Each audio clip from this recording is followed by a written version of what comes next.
Good morning and welcome to Kingsholm Stadium in Gloucester for the second round of this year's Inter-Services Championships, rugby that is, and it's between the Army and the RAF here at the home ground of Gloucester. And what a, well, not a perfect day, it could be a little bit warmer I think up here, but we're seeing the teams are coming out now. We'll quickly run through them. The RAF women first, we've got Corporal Danica Wilmore at 1, 2 Maria Waghorn, 3 Natalie Knott, 4 Ruth Harper, 5 Emma Tadman, 6 Captain Squadron Leader Chrissy Sixhour, 7 Kat Robinson, 8 Sean Williams, 9 Lucy Nye, at 10 but wearing shirt number 25 is Amy Cockayne, at 11 is Ree Walton, at 12 Kate Edwards, at 13 Charlie Murray, at 14 Annie Forbes and 15 Amber Guest. The Army women, if I can get it in before the national anthem, Corporal Sarah Batley, Sarah Mina, Natalie Lewis, Heidi Silcox, Chelsea Sneed, Jade Biskin-Barnes, Beth Dainton, Alex Hardy, Nina Croker, Lily Patrick, Ray Dean, Lou Dodds, Chantel Miller, Charlotte Tweddle and Gemma Rowland, their captain. And as we wait now for the national anthem for these two great teams of rugby.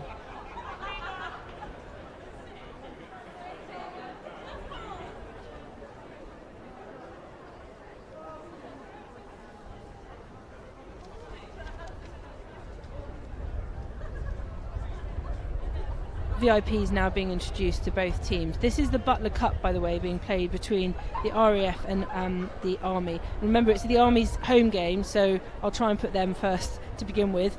If the RAF win, they will win the Inter-Services Cup, as they beat the Navy a couple of weeks ago at the Stoop. They're being introduced to Lieutenant General Sir John Lorimer, who's the President of the Army Rugby Union, and Air Marshal Jerry Mayhew, who's the Vice President of the RAF Rugby Union.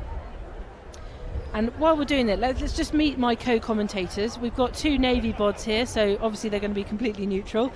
First of all, Loz Salisbury, just tell us a little bit, well, we know your name, tell us a little bit about yourself.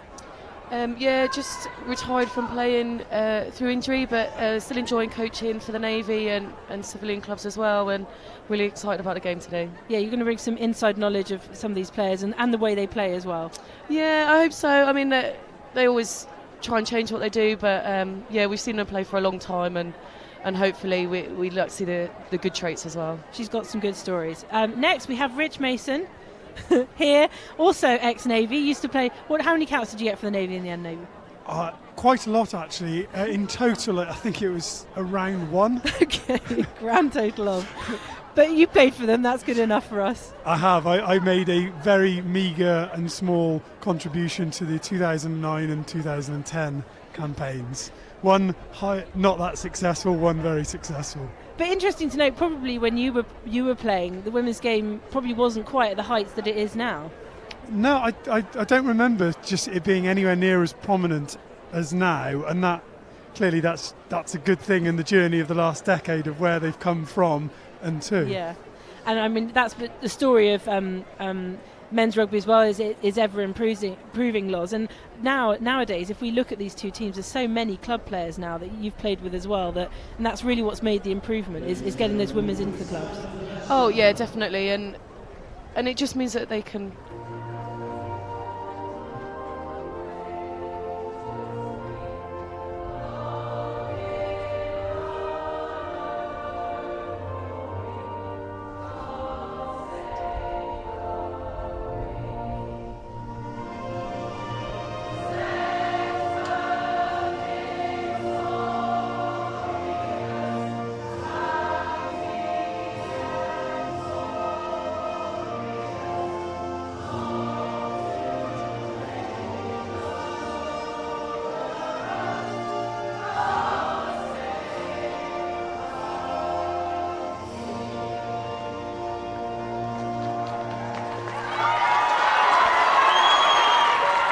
Yeah, Loz, sorry, as you were saying, I mean, it is exciting to see, and I think the excitement is because the level's so much better because they're playing in clubs.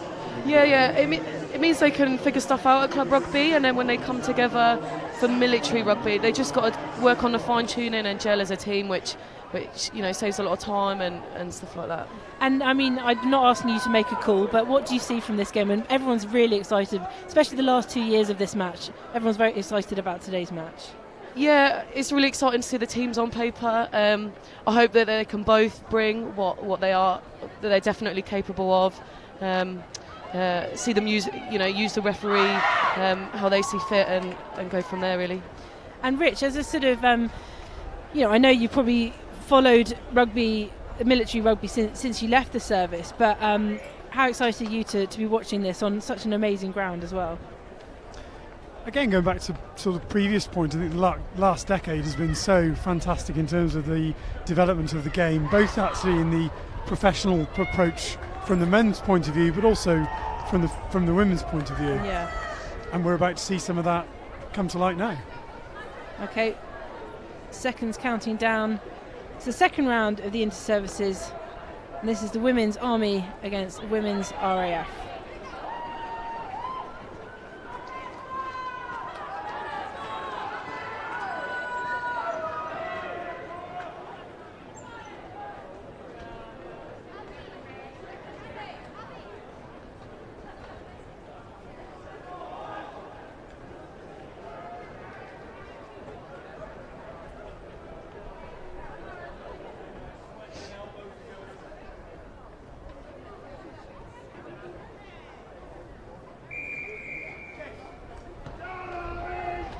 And they're away.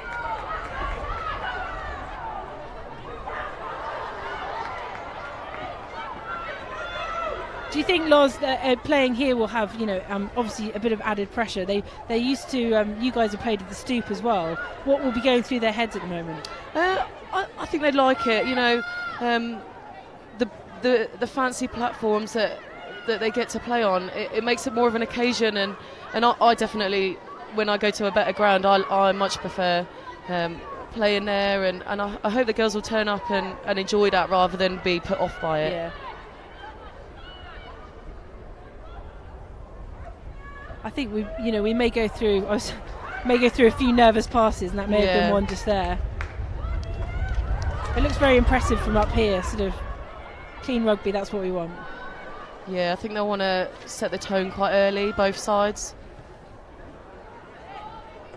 It's important, that, isn't it? And in fact, the game last year, which was actually at Halton, for a 10-0 scoreline, it was actually a really, really tough game. And you said earlier that it was a lot about, the mindset and the fact that the RAF had so much of the ball but couldn't get it over the line in the end. Yeah, that's always a shame when people can't convert points, but it's the game at the end of the day, isn't it? It's all very well spending time in the right areas of the park, but if you can't come away with points, then it doesn't really mean anything, does it? No. And Lou Dodd's there speaking of last year, she scored a couple of tries, kicking the ball out there. So for the viewers at home, there's quite it's pretty blustery here at Kingsholm. There's a wind coming as you look at the screen from right to left, so that'll give the Army a tactical advantage in the first half, assuming it continues. I assume that will also make a difference. I mean, just watching the line out there, that one was quite short. Do you think that will be an option they take because of the wind? Yeah, they'll want to warm up early as well. Get their hooker in, and let it progress as the game goes on.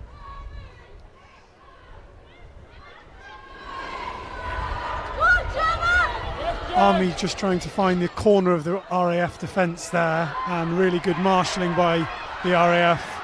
And they've won the ball. And a turnover. Yeah, you can see the Army were trying to play wide there. With Amy in the midfield, it's not an area they're going to look to go to first hand. Interesting to mention Amy there. She's playing at fly half today, not her normal position for England or the RAF, but she's such a central player, such an important player, and such a, the play works around her. That's probably why they decided to put her in the middle there. Yeah, there we can see Amy trying to batter down the midfield there for the Army. And all big names been involved. We saw Gemma carrying the ball in. Chrissy's been involved already.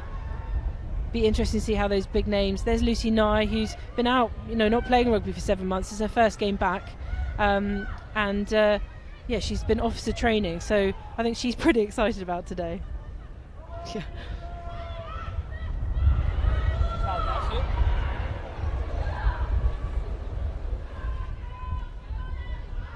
Oh, it's unfortunate. Yeah, that could well be nerves early on. Shame here, both teams actually getting the ball to the corner of the defence, but just unable to capitalise on the outside. I think Chantel might have had a few words with the ref there. Yeah, this will be interesting. First scrum of the game always was my favourite part, but yes, see who turns up for this one. Will it make, I mean, at this level and in the women's game, how much is the scrum and the size of the scrum as important? We definitely thought about it last week when we played the RAF. If there's a massive weight difference, you could be the best scrummagers in the world, but if you've got a really significant weight difference, that will play a part. You can definitely say for both teams, the men's and the women's. I mean, they can call themselves athletes now. You know, the sort of shape and the training that you guys get done is phenomenal, really. Oh yeah, definitely, and the club rugby comes into that as well. You know, a lot of the girls playing Tyrrells and international. This is what they live their day by. That was Gemma Rowland had the ball there, but unfortunately knocked it on. She'll be disappointed with that. Gemma Rowland, she was running in support there. She pointed to the area that she wanted to attack, or the ball carrier inside her. Just the execution wasn't there, but really good communication and good direction from the back. So that will just work towards, they'll probably do that at another point in the game, I imagine. But Gemma, again, another stalwart of Army Rugby, and has obviously played Wales as well, and a club player. She's she just seems to be eternally on that pitch. I can't see the day that Gemma Rowland gives up Army Rugby, to be honest. So plenty of space on the blind side here for the RAF if they can get it through the hands. Probably could have had that final pass, but she was taken in. Yeah, good leg drive there from Emma Tabman. So the RAF have advantage here. So they'll look potentially to use the free ball, might be a kick in behind. They do have numbers on the left-hand side. And they've got space as well. And that is she's been bundled across. No. Yeah, try given. Looked like she'd been bundled into touch, but try given. So that's 5 up to the RAF. Yeah, good score there from the wing. I didn't see which one it was. We're just figuring out.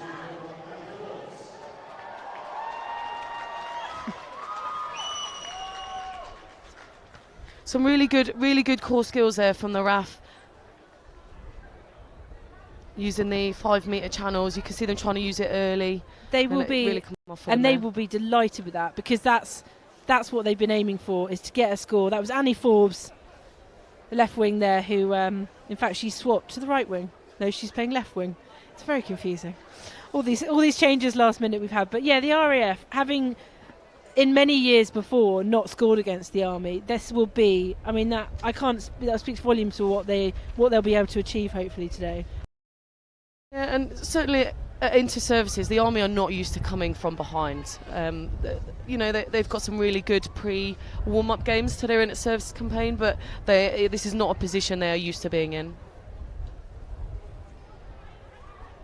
Right, no conversion there, so it's just RAF though, 5-0 up within, we're at 7.5 minutes. Just a reminder, we're live here from Kingsholm in Gloucester for the second round of the inter-services, Army versus RAF, and this is the women's. Don't forget the men's coming up live here at 3 o'clock as well. We're only 8 minutes in and the RAF are already a try up.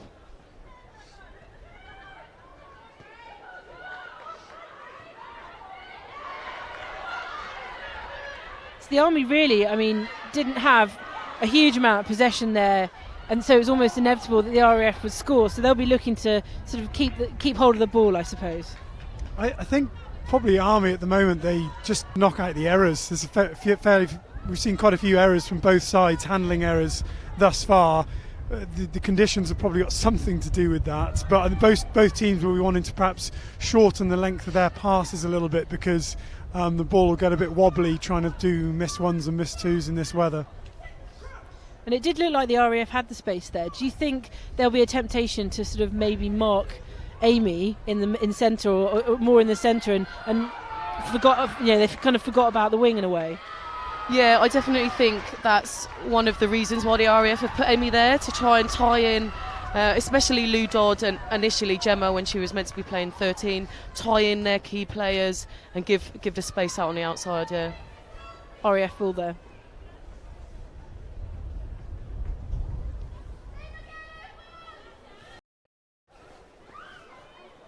Okay, and there's Lucy, as I mentioned earlier, Lucy Nye, been out of rugby for 7 months, officer training at Cranwell, if I'm not mistaken. She'll be absolutely buzzing from this.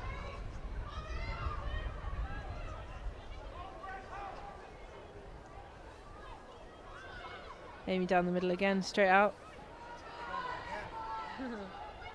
Yeah, not a stable platform for the RAF there, but used it really well.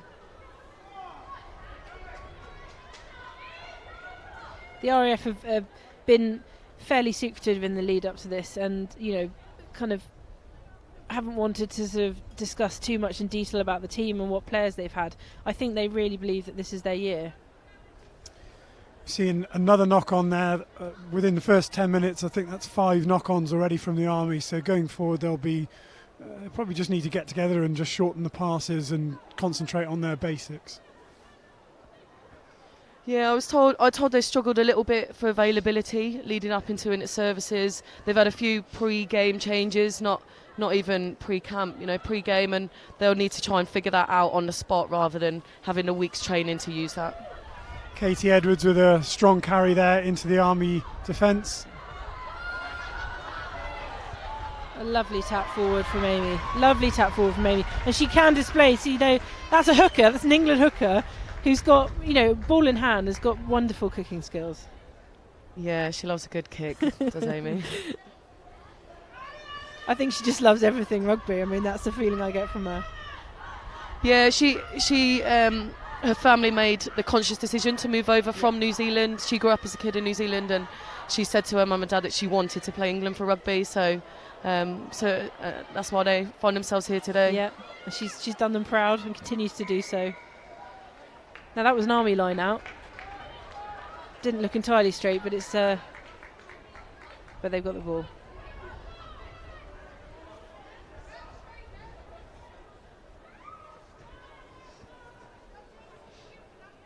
I think the RAF will be really pleased with their start. They've definitely got the momentum and the ascendancy at the moment. Yeah, the RAF will definitely have thought about their penalty count over this week's training. Really high against the Navy last week. Definitely not something they're normally seen to be doing, so they will make a conscious decision this game to try and keep that much lower.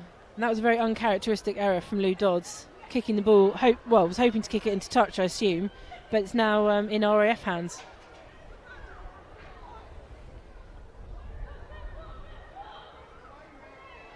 It does look brighter out there, but I'm not sure it's any warmer. It's not up here. It's not up here. And after saying that the wind is going right to left, it now looks like it's going left to right. We've got everything for you from Gloucester. Yeah, good footwork there from Amy. RAF have found the corner again. Line break. Into that Chrissy. looks dangerously lateral. Yeah, and she's over that. It's Captain Chrissy 6 Hour. Loves scoring a try. Has he called it up? Not sure if there's a bit of a double movement in there. Okay. She definitely went down, but I didn't think it was a double movement. The refs are discussing it. And the penultimate pass looked flat on a good day. Okay, they're bringing it back. But still, I mean, try not awarded, but they're going to take it right back there for the forward pass. Yeah, I mean, even it's just the momentum. Try not awarded was still getting to the Army's heads. Yeah. You could see that the RAF have the capability to put points on the board this year, and that would definitely play into the Army's minds. The RAF are getting really good, quick ball, and that's actually the reason they're finding the corner of the Army's defence there's 4 or 5 times now with relative ease.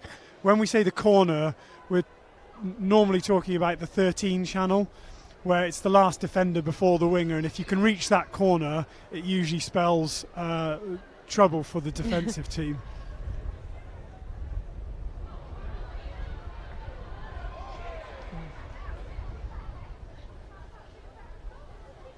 Yeah, I do. I mean, I think you can actually see that this has got into Army heads here.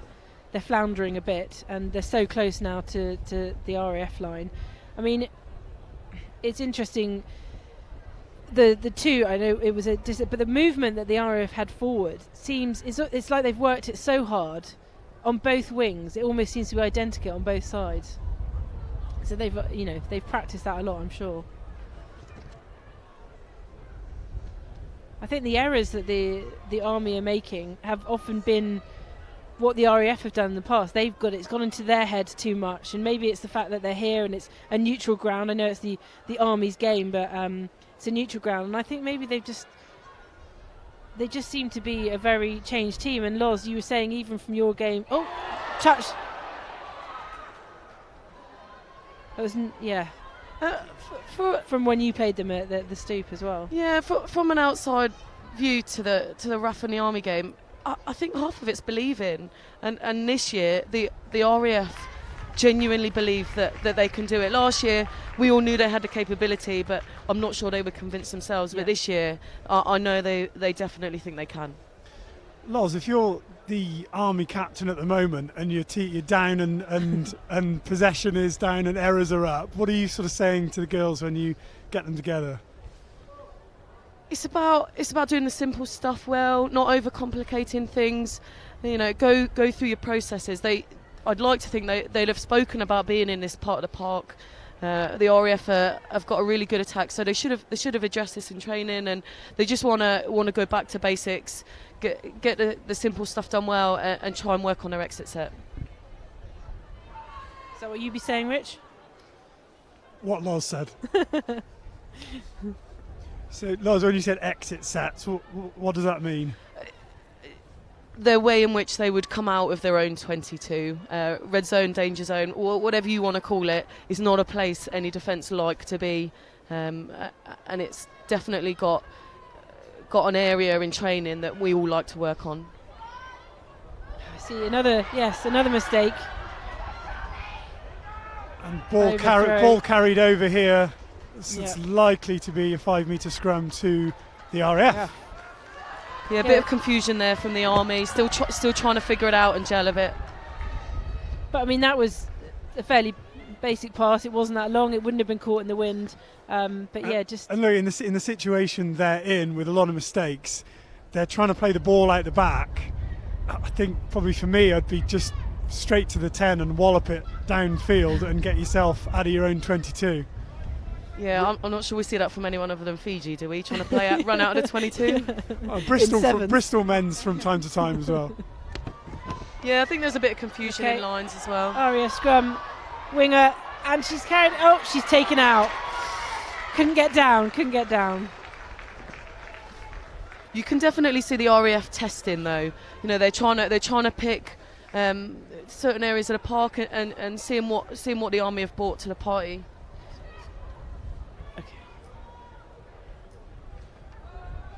So Army coming offside now. Penalty to the RAF. They've opted for a scrum. There's a really, really big blind side here, which, if it were me, I'd be looking to attack down the blind side here because there's so much space and one defender. Yeah, the other thing I might think about doing is going for 3 points. Right. I know. I think their heads are up. I'm surprised they've changed that with Sean at 8 and Chrissy at 6. I'm a little bit surprised they've changed that, but they'll want to keep ticking the points on the board. Yeah. Again, mind games probably. Ree Walton, she was tackled. Yeah, she didn't quite got over the line, but then was tackled off by the Army, which is she just couldn't get the ball down, unfortunately. But Kate Edwards here with the penalty kick. Yeah, 3 points here as well will also put the Army outside of a converted try as well, which is another part to the mind game.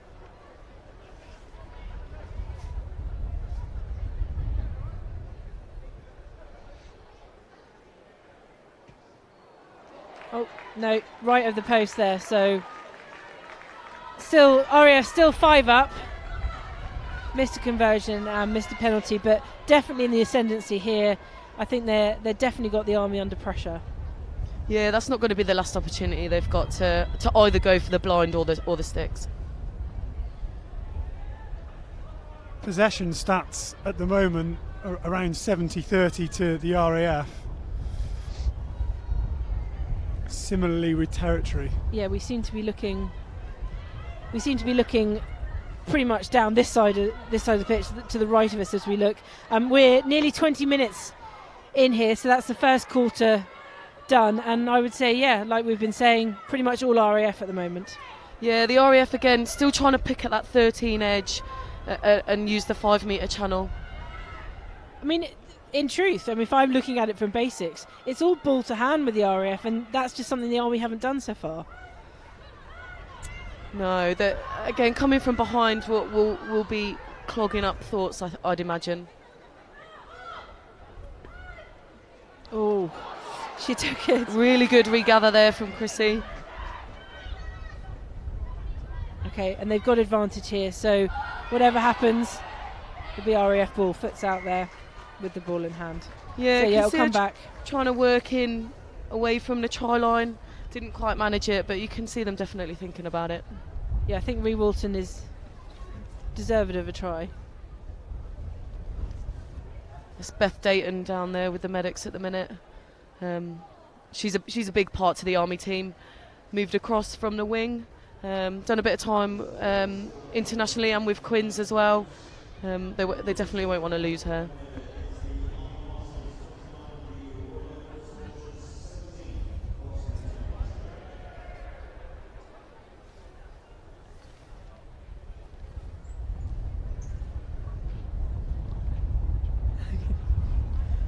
Okay, well, Beth's up, so it's good news. I think we don't like talking about injuries and making excuses, but like you said, even in the last 12 hours, the Army have had to make changes because of certain fitness and injuries to some of their players, and that's probably playing on their minds as well. But in this instance, RAF are going to go for the touchline.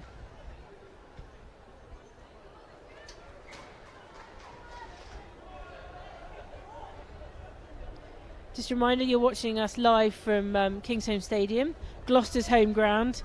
They've let us borrow it for this second round of the inter-services. This is the women's game. The men's coming up at 3 o'clock this afternoon. So come back to us live on forces.net Facebook page and the Forces Sports Show YouTube page as well. Wasn't straight. Yeah, you can see the RAF there trying to set up for the maul. Whether they were going to ship it out quickly, you don't know. I mean, they've got the option of both this year. It's not something we would ever naturally choose to do against the RAF. It's definitely been a strong point of theirs this season. You haven't had anyone from the Army sort of, asking you about how the RAF played. I suppose a lot of them were there a couple of weeks ago at the Stoop. They haven't tried to get the inside track from you. Yeah, no, we generally sort of play against each other at club rugby as well, and with the games on TV, nothing's secret anymore, is it? You can kind of see it all. Knocked down again by the RAF. They've been really good at that. The pressure they're putting on right on their try line is pretty immense. But it's in Army hands at the moment. So the Army just looking to get a platform here, and their exits currently are not working. Again, not working. That's a third, and that's a try. No, it's not. It's knocked forward. I'm getting far too excited every time they cross the whitewash. Yeah, RAF defence really, really quite tight there. I think they can get away with it because they're on the Army 5 metre, but and you could see the Army recognise that and try and push it wide. And with that cross field kick, I think they were trying to open that up a bit, but again. So the exits, Loz, you were talking about earlier, currently that's the fourth exit inside their own 22 that hasn't gone well from the Army. That's been 3 charge downs now. You might be looking to get your 9 to box kick, because either the 10 is not standing deep enough or the RAF defence is just so quick up that she can't get the kick away. Yeah, I don't really know the background behind this 9 or 10. It's not their usual faces, so I don't know whether they're new to the game or just new to the Army. I don't know. You can see them trying to figure it out. Yeah. Kind of, they're trying stuff. You're watching a bit of stick it up the jumper and try and retain the ball and just trot it over your own 22 and get out of your red zone. I think they've obviously decided that the kicking isn't working, so they're going to carry it a hand instead. Yeah, the Army are generally really fit as well, so they can afford to tuck it up their jumper and not tire too easily with that.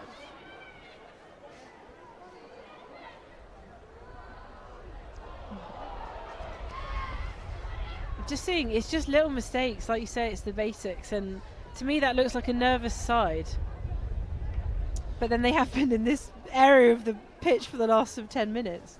Yeah, it's been coming though, isn't it? With the RAF getting closer and closer and putting the results outside of this match annually, I would be worried if I was the Army as well. So, Loz, would you be picking 8 and 9 and the winger blind here on the short side? Or the long side, but the blind side?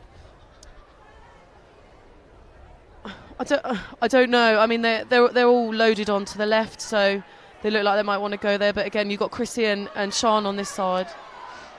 Lucy Nye out. That's Rhea again. They've got her number. But yeah, just keep the ball flowing. Amber Guest there at full-back, bring the ball in. Lucy Nye out again. Yeah, RAF really not afraid to move it as well. I don't think they want to clog their game up with too many rucks. Quite happy to give the offload and ship it out wide. There's Annie Forbes again, score of the first. Score of the first try. But you can see how Amy's working everything in the middle as well. Yeah, Danica Wilmore with a good take up to the line there. Chip forward. I think she meant to get that a little bit further on. But far be it from me to tell Amy Cockayne how to play rugby. So you can see the Army all completely stacked up there forwards now, and they'll just be looking to pick and go around the edges, gaining 1 or 2 metres every time and just sort of relieve the pressure a little bit for their 9 and 10, who something at the moment isn't going too well for them. Yeah, Gemma Rowland and their 10 both stacked on the wider side though, on the right, which I think would suggest they want to kick that way if that's something they're going to look to do. But if it's still working for them, they might just decide to keep it in hand. And a turnover for the RAF. That just is a show of what they've been achieving in the last 20 minutes. Yeah, the Army will be really disappointed with that turnover as well. Unlucky. And that would be a knock-on from Annie Forbes. But, I mean, the momentum's there, the speed's there. The 2 wingers have, had several chances from the RAF side. The RAF spent a long time in this part of the park as well now. They will look to go for a return on points at some point. My neck's getting stiff just looking to the right. Yeah.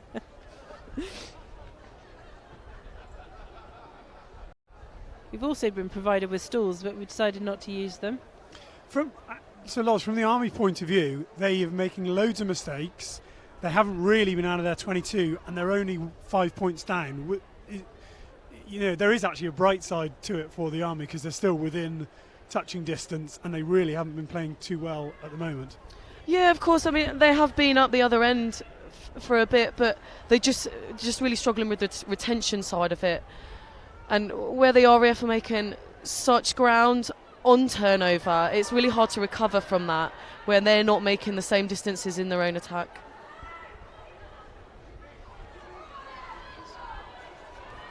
Amy Cockayne running through the middle as she does so well. Is that... Yes, that's over. That's another try for the RAF. And their star player, Amy Cockayne, We could see that coming. That girl loves scoring a try. That try was one for the squat rack. How many players did she pull with her then? Unfortunately, she does seem to be down though. Yeah, quite a few.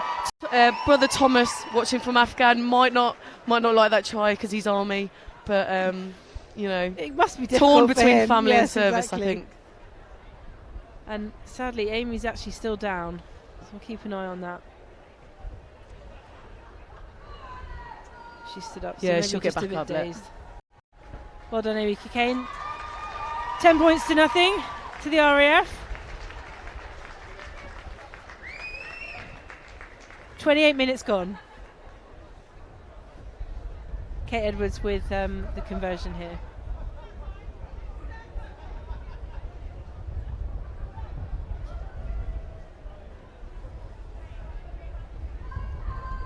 And she hasn't got a kick yet. She's had a penalty and a conversion, but it could be the wind.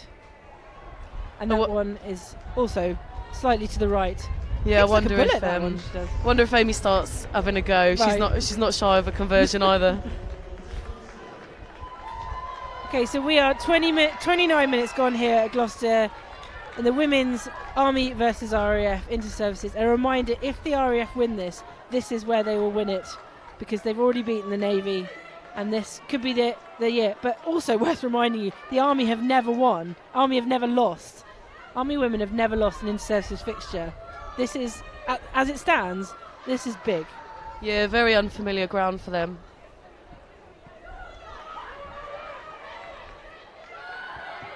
You can look left now, Rich.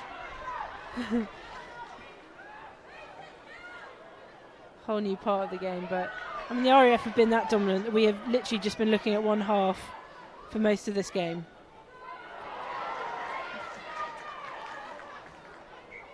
Yeah, there's a knock on by Chrissy Zigzauer there.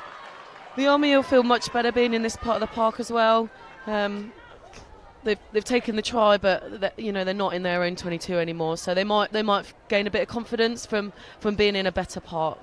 I think they'll score. They'll score at some point, and we'll have the game that we wanted. But they just, it's almost like they need that score. I think here they need to make the most of this possession. You might look at sending Dodds on a truck up the middle and just try and get her over the gain line, get a bit of momentum and get your forwards round the corner and keep it relatively tight to gain that momentum.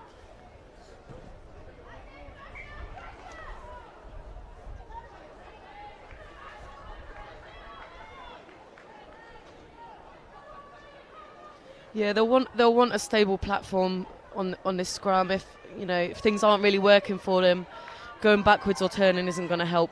Isn't going to help the nine either.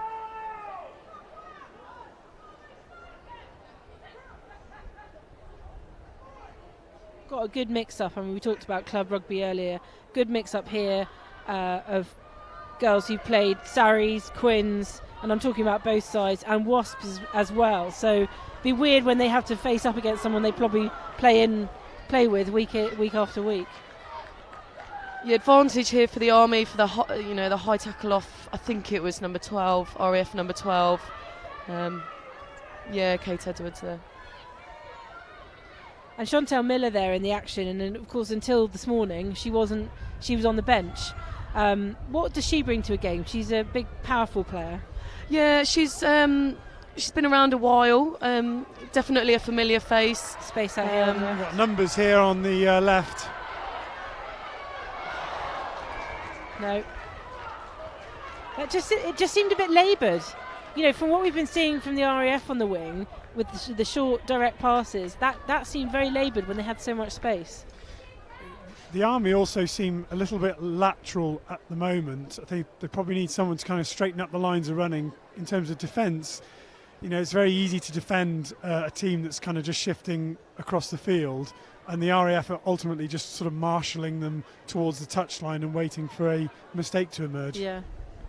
As happened there. Yeah, I'm surprised they're not using Chantel Miller for that. She runs a really good, solid line. That would keep the RAF honest in what they do in defence and would give Gemma and a winger much more space on the outside. Yeah, I mean, I remember Chantel from a few years ago, and I don't think she's necessarily got the speed she used to have, but still in shape and a crucial player. So although she was going to be on the bench, probably she'll be quite important at this stage of the game where they're behind. Yeah, she's moved positions as well. I can't remember whether it was second or back row. We saw her play last year or the year before. So, you know, she's got a good all-round knowledge in all parts of the park. But good pressure from her there as well. Yeah.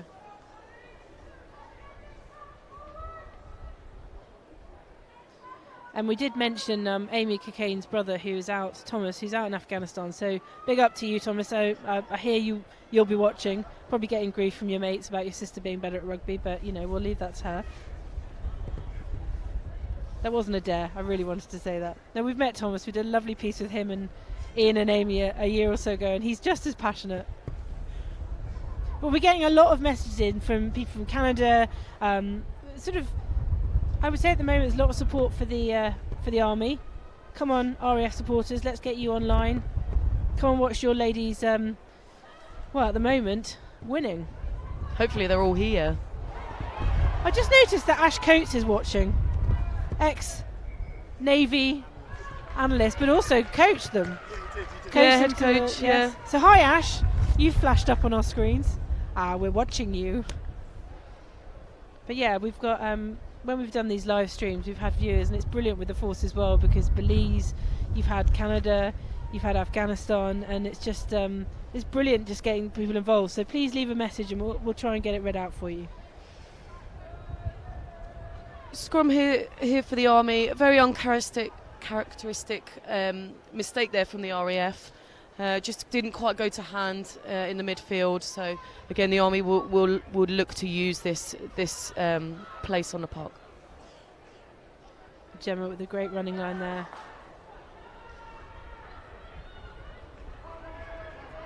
I think Gemma epitomises how hard the Army work physically. I mean, she seems to be constantly in the gym. Yeah, Gemma, I believe is a full-time rugby player. So she gets to enjoy that stuff every day of the week. Elite status. But another mistake by the Army, and it's back in RAF hands. We're now at 35 minutes, so 10 minutes remaining. 5 minutes remaining of this half. I went into football mode then briefly.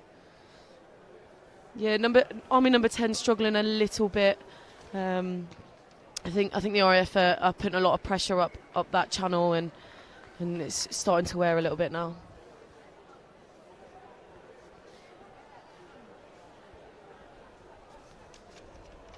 What we need is some noise from the shed. They're right in front of them now. I'm sure if any Gloucester faithful will know what the volume you can get at a match that Gloucester are involved in. So great line-out execution there by the RAF. And this is, gaining some momentum. They've just got advantage for Army impinging, coming in at the side. This is the thing, isn't it? It's great to have a good line out, but to carry it forward another 10 metres like they have done there. Loads of space here. What's he come back for? No, that's not a try. It's come back for.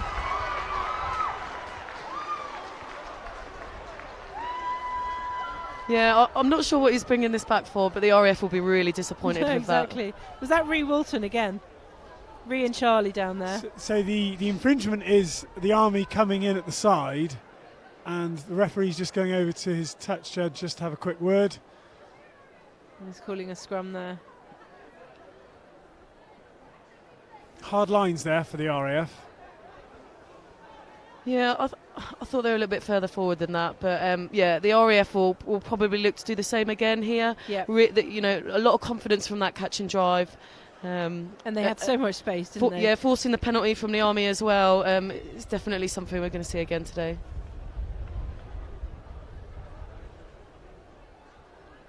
And when we talked about, the kicking from hand, Amy twice now has sort of kicked forward that chip and charge. Yeah, great footwork as well. There she is, perfect draw and pass, Katie Edwards. Excellent tackle there by Gemma Rowland. Army defence is very narrow at the moment. Kat Robinson doing really well on the ground there. She spent a good season at Saracens with Chrissy Sakauza. That's Annie Ford. No, sorry, it's Amber Guest there.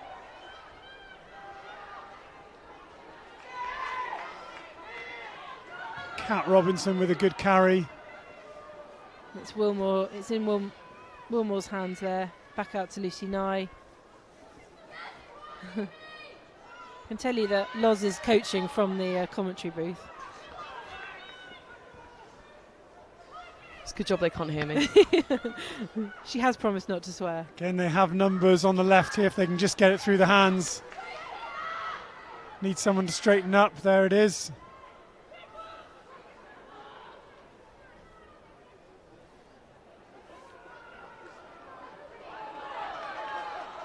Yeah, I think it's a sign of confidence. Trusting the phases and knowing that you can retain your own ball like that.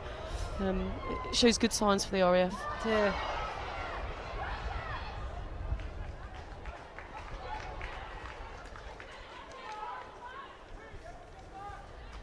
Yeah, I mean it was a gamble from a high kick there, but very nearly made it. We are at 39 minutes, so not much time to go here in the first half, and a reminder that the RAF are 10-0 up. If they win this game, they are Inter-Services 2019 champions, something that has never been done by anyone other than the Army in the women's game. Moment of history, we hope. Maybe. I'm neutral. I'd just like to be a part of history. Big blind side Massive here. Space on the right. Looking ominous. Yes. Oh, that's Great she's tackle. So close. Fantastic tackle. Guess looked like she was over, but not quite. Alex Hardy there for the Army. We're coming up with a clutch tackle.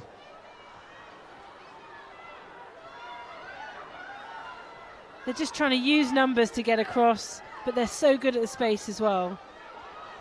And Lucy Nye with a little pickle. She's over. Brilliant. That's how you celebrate being out of rugby for 7 months. Well done, Lucy Nye.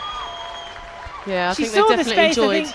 enjoyed. They thought she was going to keep passing, but she saw the space, and I hope she won't mind me saying this. She's quite little and agile, and she just nipped in there.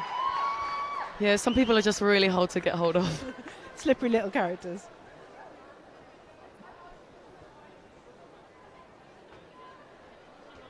Wow, so we are here in Gloucester. The RAF women are 3 tries up on the Army women, 15-0.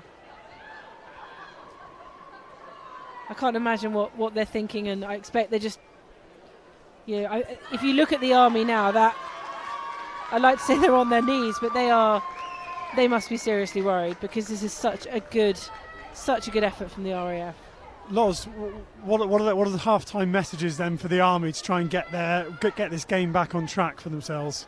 Just to go back to basics, you can see them trying stuff. It doesn't look overcomplicated, but maybe they just need to draw it back again a little bit more and just keep it in hand, maybe a little bit tighter and earn the right to go wide. There we are, first half done. Unsuccessful conversion from Kate Edwards, but the RAF are 15-0 up as they go into the changing room. And I came here and I said to myself, and we were talking about it in the office all week, and we all said the RAF are capable of they've been capable for the last couple of years. They've had the girls, they've got the players, but they really, really believe in themselves this year, and it's so noticeable out there on the pitch. Who stood out for you, Loz, first half in terms of performances for the RAF? I think the forwards as a collective have done really well to maintain the go forward. They're getting the offloads. They're working hard on the ground, and they're just gaining more meters than what the Army are, just through simple things like that. And the gamble of, or maybe it's not a gamble, but putting Amy to 10, is that working? I'm pretty sure it is. Yeah, definitely. But do you think I'm right in saying that you could put Amy at any. I don't want to make this the Amy Cocaine show at all, but she's made such a difference to the RAF over the last few years, and I really believe that at this level she could play in any position. Yeah, I'm sure she could, and she'd enjoy it as well. Yeah. It's fun playing out of position sometimes, and I think you can see that from Amy that she's really enjoying that. Just a message here, just before you say something, Rich. We've got Jess McCauley and Carrie Roberts, who are out in Thailand watching in a rooftop pool. Well, that is try and beat that, viewers. Both Army, rooftop pool with a Chang beer. Come on, girls. They're supporting the Army, and Carrie Roberts, Jess McCauley, both rugby players who played for the Army as well. Yeah, and I think they'd have done really well today. I would definitely be missing those girls.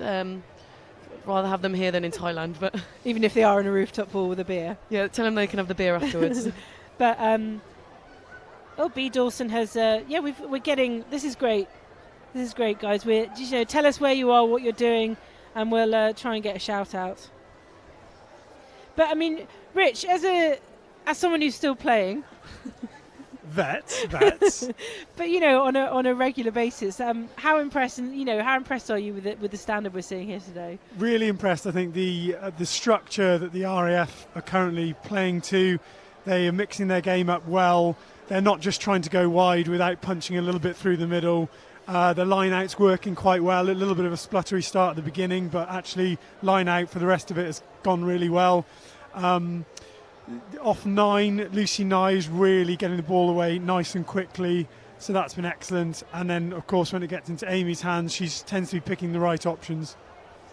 I just wanted to remind you that there's a Vets game as well taking place at Imjin Barracks, Army RAF, and currently the latest is Army are 43, RAF are 24. So going the way of the Army there in Imjin Barracks, and we'll try and keep you updated. Remember the men's game coming at 3 today, and that'll be another. I mean, I don't want to take anything away from the women's game, but another game that we can't really call for this year. No, I think the RAF men were really disappointed to lose last week against the Navy, and they've obviously been working really hard in camp, but again, it's something that you just can't call. I just think definitely in the men's game we've seen over the last, since I've been involved in the last 10 years, it was so Army Navy to begin with, and the progression that the RAF have called up has just been immense. But we're now going to go down to pitchside, where reporter Julian Evans has got someone to talk to. Thanks, Kath. Well, down pitchside, I'm joined by Major Charlie Maxwell. Charlie, an unfamiliar territory, if we like, for Army Women, trailing 15-0 in a tournament which the Army have never lost. What is happening, and what can the Army do about it? So, if I'm honest, this was partly expected by us. It's been a very interesting game so far. I don't think either team is running away with it at the moment. So the RAF have had the wins for the first half, and that's going to perhaps change rounds, and my girls will come out. They'll know that we've picked this way round. 15-0 at half-time, I think, is a credible score for us to get back, and I'm excited to see the second half. You do, of course, wear two hats. You do have a UCAF hat, which is you put it buried away somewhere in your cupboard for a little while just for this tournament. So yes. In terms of UK Armed Forces rugby, it's fantastic for the competition that the Royal Air Force have stepped up and are taking on the Army, a side that have never ever lost an inter-services fixture. Yeah, I'd agree with you. So with the UCAF view, I've said for years that this competition needs to be closer. Yes, women's rugby in the services has been developing. All three teams now have a development squad, and I think we'll just see this game grow. From a competition point of view, yes, actually us being taken to the wire is what needs to happen for the audience to grow and the participation. Clearly, as ADOR, Army Director of Rugby, I want my girls to come out in the second half, and clearly 15-0 is all to play for. But for the sake of the women's game, it's fantastic level of rugby today. Yeah, I know the guys in the commentary position have been saying as well that it's fantastic that here we are, a Premiership ground, on the same day that the Tyrrell's Premiership final is taking place, that players that could have been featuring for either Saracens or Harlequins are here today representing the armed forces. Yeah, totally, and I'm working with basically the rugby unions in the services to try to ensure that actually our inter-service fixtures don't clash with Tyrrell's. So for next season we're working with the RFU to understand when their key dates are. However, this year, we've got some players on the pitch that are absolutely the level above, and you can see that through the level of the sport now. And it's great that the game is being streamed, and we're excited because actually it's the Army women's first game as a double-header with our men's team in a fantastic stadium such as Kingsholm. So for us, this is just building our story, as we call it, and our legacy. So come what may, 80 minutes still to play for, but it's fantastic to be here at such a great venue. Well, look, Kath, Loz, Richard, back to you. It's all to play for, as Charlie has alluded to. The Army have got the wind in the second half. We shall see what happens. Thanks to Jules talking to Charlie Maxwell there. Reminder here that we're live at Kingsholm Stadium for the second round of the Inter-Services Rugby, and we've got the Army women versus the RAF women. We've got messages coming in from all over. I want to read this one out because it doesn't make sense to me, and Loz was trying to explain it. Shout out to the Navy women, Rendem, watching the game from the penthouse. Loz, can you spread some light on that? I'd imagine they're probably sat in our rugby training centre going mad at the TV, is what I think they mean by that. Are you suggesting that Navy are going to be supporting RAF? Navy blue is definitely closer to light blue than it is red, but you're neutral, obviously. Of course. We've got another one here. Brenda Ellis says she's loving watching superb coverage. Thank you, Brenda. And commentary. Thank you, Brenda. Thank you, Forces TV. Husband and son are here at Kingsholm. One RAF and the son is in the Army. That's going to be difficult. Ooh, yes. I wonder who's buying the half-time teas. Yeah, I think there's a few split households. I know Ruth Harper is married to Army, I think. Yeah, and a couple of others that are sort of torn in colours in household. Yeah, I mean we see that. Obviously, we see it at Premiership level and even at country level. A lot of people supporting different clubs and countries. But I don't know. There's something spicy about when you've only got 3 to choose from. There's just something special about the inter-services. And you're like born and bred one of them, so I couldn't even imagine like transferring service. And I mean, I know people do it, but I think I would truly be Navy at heart. Was that a family thing for you, the Navy, the choice to go with Navy, or is that not my immediate family? I was the first to join, and then my twin sister and my little brother joined up. But it was more my cousins joined up when I was growing up as a kid. But I grew up in Portsmouth and the Isle of Wight, so it was just around, and I always said I wanted to join the Navy to play rugby. And I know my phase 1 instructor laughed at me when I stood there day one and said that. And I haven't actually done a lot but play rugby since I joined 11 years ago. Who's laughing now, Loz? Yeah, exactly. And your sister, is she still playing? No, she left a couple of years ago now. She did about 7 years with the Navy. We did have a couple of IS games where she was 12 and I was 13, which was really nice. Her calling was definitely rugby league though. She was absolutely quality at rugby league, and we miss her in that code, definitely. Well, interestingly, I mean, especially in the women's game, there is a bit of a crossover in the men's game at military rugby league, but in the women's game, it's almost. I mean, there's a lot of similarities. A lot of you are playing union and league. Oh yeah, at least 2/3 of the squad are dual code, and that's something that we have to manage as players and coaches. The girls don't really get an off season. I personally, I like the rugby league thing. They come back to union fitter in September, having played a full summer of rugby league. But we have to be really mindful that they haven't had that rest. And I think I did both codes of rugby for about 5 years on the trot, and I was a broken woman by the end of it. So we have to manage it really carefully because it's really full on for the girls. Yeah. And I think, the players are coming back out again now. So welcome also to Joe Weeks and Scott Richmond, wherever you're watching. Nice to have you here. They're both Forces TV staff. So isn't that good? We've even got our own staff are watching. Just bumping the numbers up a little bit, aren't we? Are they meant to be working? No, thankfully. I think they're off the weekend. But Scott, I borrowed your headphones. I hope you don't mind. Yeah, RAF coming out now as well. They will have had a very different halftime chat to when they played us last week. Yeah, but I hope they haven't. I mean, I doubt that, these girls are very professional, but, you don't want to get carried away because 15-0 at the moment could be nothing, knowing what the Army can do. what they are capable Yeah, of. if it was me, I'd call it a 0-0 restart and try and keep to that mindset. So I'd like to see from the Army here a little bit more direct running, keeping it simple, one-out runners, and just build some momentum. 15 points to the RAF, none to the Army so far. And here we go, second half of the Inter-Services Army versus RAF Rugby.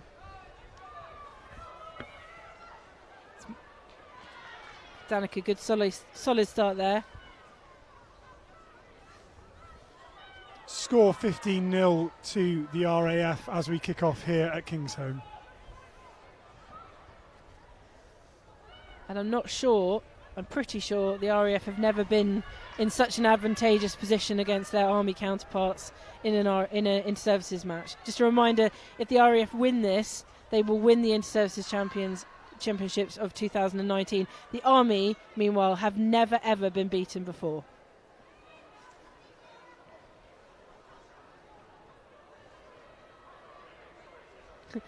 Just going on what you were saying, Loz, before we came in, Alan Taff Watkins, sorry. I played both codes for about 4 seasons while in both unit and corps and civvy. Now my body is broken. So is Loz, actually, a little bit. Yeah. You see the difference there between the exits for the RAF versus the Army. Really clinical stuff. A couple of phases out wide just to get to the edge of one of the sides of the field, and then Lucy Nye belts it into touch. Well, the RAF have definitely got better trust in their phases, whereas I think the Army will look to try and get it out, a phase or two earlier than what the RAF are comfortable doing. Yeah.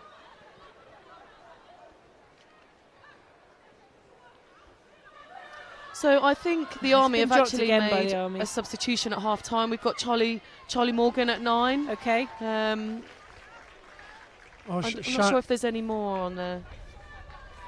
Chantel Miller's just taken a knock to the head there. Looks like we've got a blood injury.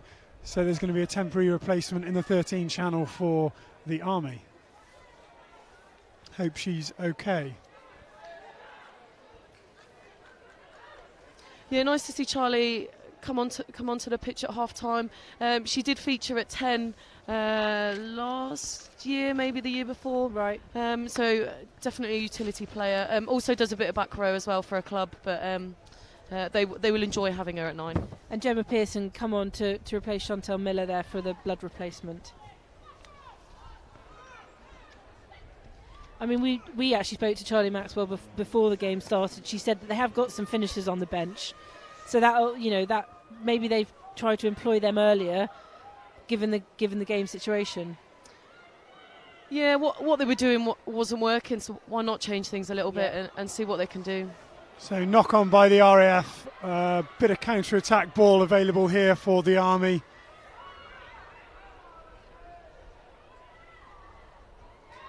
I mean, Rich, is it back into RAF hands? Is it as easy as just getting those basics right? When people say it all the time, they use that phrase. But is it, once you get that, that's something you can build from? No, it's really hard. When your team is misfiring and you're just in a little bit of a rut, it sounds so straightforward to just say go back to basics, but it's just not that easy. RAF with more space here on the left wing again, but they've been pulled back in by the Army. If it were easy, everyone would do it immediately. Absolutely. But these are very skillful players, and it's just in the white heat of the contest, it's not that easy. Things just seem to be happening for the RAF. I believe in rugby you earn your own luck, but the knock-on that could quite well have been down here eventually went to hand. So and the Army just can't quite keep retaining that ball. So you work hard in training and you earn your own luck on the pitch, I think. It's been a pretty fast start to this second half. Ball in play time's been quite high. We're 5 minutes into the second half now, and there's the girls look like they're sort of filling their lungs a little bit, because that's been a fairly punchy passage of play. Not sure we've had any subs for the RAF yet. We'll double check on that for you. Wild pass there from Nye, but it's gone backwards. Great kick forward there. Gemma Rowland.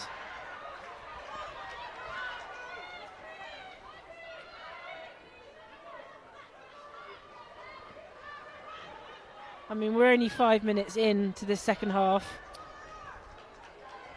But there've been again, knock on from the Army there, yeah, and the RAF will really look to use this. Yeah. Great carry by Wilmore. She's done some great carries actually, Danica.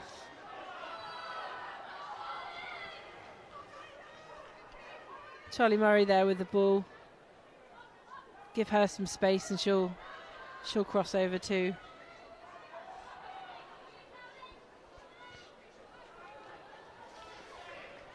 There's numbers on the right here. The Army need to fold round the corner and just fill the gaps a little bit. Again, I think they could be accused of, concentrating too much about what's going on in the middle. Kate Lovely Edwards, line break. Wonderful line by Kate. Wonderful. That. She saw the space and had to adjust, but in the end had the strength to get over the line as well. It was the smallest of dog legs as the Army defence came up, but she picked it and just slew through the gap. All well, Army number 8 was down, injured, so they were a body down in their defensive line also. Yeah, one of the things the RAF do really well is identify the space, but it's all very well identifying it, but they use it so well and quickly as well. Other teams can take a long time to get to where they want to go, but they saw the space. That the Army had a player down on that side as well, so space is opening up, and they use it when they want to, rather than taking 2 or 3 phases to get there. But they all seem to be running these lines that it looks like they've been doing this for 10 years. I suspect some of them probably have been doing it longer than that. Yeah, they've been working on it for that long. So Kate Edwards trying to convert her own try here.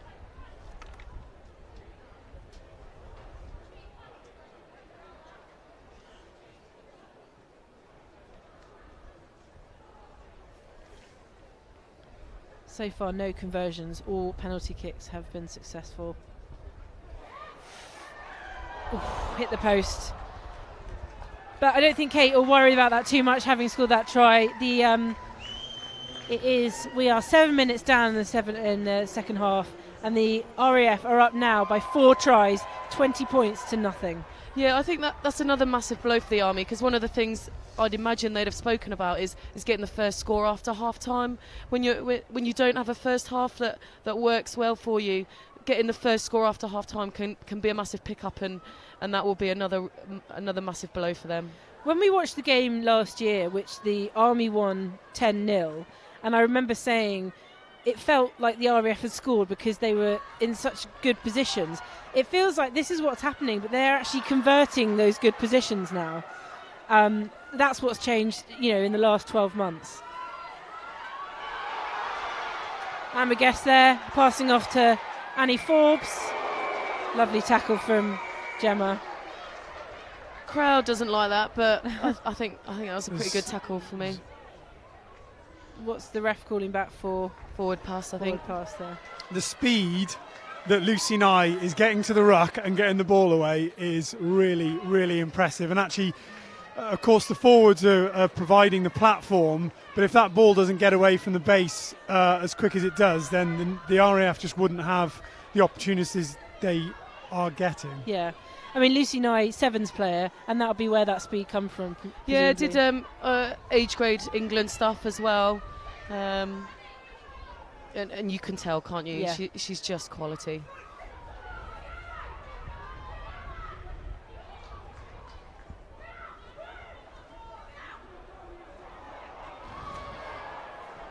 Another fairly basic mistake there from the Army, and we're still. Yeah, I think the wind might have played a little part in shifting that a bit. It's unlucky Gemma couldn't get that pick up, but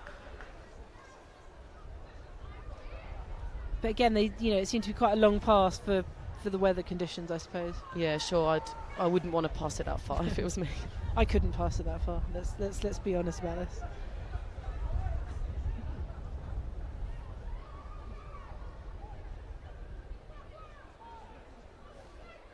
Yeah, the danger, like I said, when they came out after the break, the danger obviously is the RAF could potentially, be get complacent, but I don't think that I can see that happening at the moment. The Army have got nobody at home here. They're not playing a fullback. They've stuck the fullback in the line. Pretty scrappy ball for the RAF, but they're still in possession. Yeah, Kat Robinson making meters every single time she takes that ball into contact. She's not just taking the contact, but she's gaining 2 or 3 meters every single time, which means the Army are always on the back foot. It's hard enough defending, but when you've got to go back and then come forward again, it makes it twice as hard. So if a lovely loose speed from Lucy Nye there, but the Army have cleared it last minute. Gemma try-saving kick in a way. Yeah, another really good position for the RAF though. I don't think there was a right option there. Either she picks it up and the RAF are on her, or it goes out and the RAF will have another set piece. Yeah. But finding that space that the Army have opened up for them. I mean, kind of getting the feeling from what you're both saying is the Army, they've not gone into panic mode yet, but they're having to make adjustments that they wouldn't normally want to make because of what the RAF are doing. When you're 20 points behind, we've got a yellow card here. For Yellow Beth card. Dainton there, that'll be a big blow for them. She's been around a while. She's a really important member of their team as well. Chantal Mel is back on with a headband, so blood replacement has been reversed. Yeah, when you're 20 points down and there's half an hour left, it does force you a little bit to start to take decisions that are outside your game plan, because you've got to get back in the game. And hitherto, the Army haven't had that much success going out the back and trying to get play wide, and now they're trying to do it even more, and I think this is where we are. Paying for it, yes. Great line out steal. It was.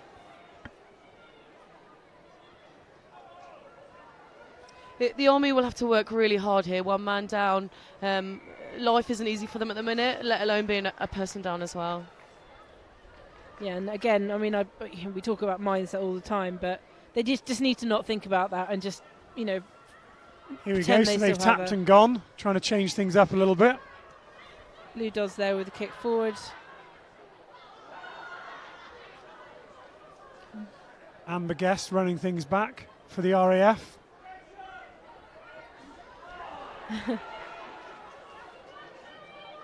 There's always a little ripple of excitement when Amy gets the ball through the middle. Yeah, you never quite know what she's going gonna to do with it. And penalty to the Army for not rolling away. I think that was rolling on the ground. Too many rolls from Charlie Murray on the ground, I think.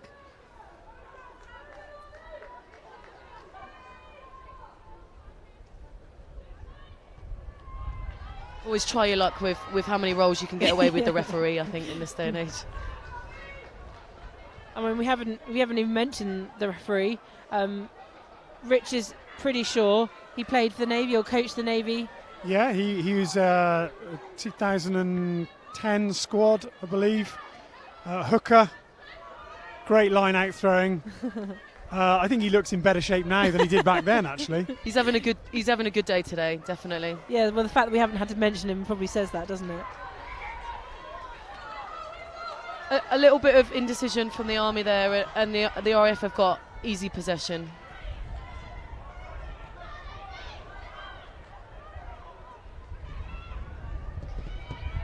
Can't help it sometimes. Loves the contact. Yes. Oh, unfortunate. That's fairly uncharacteristic from Danica in this game so far. So opportunity here for the Army. Turnover ball.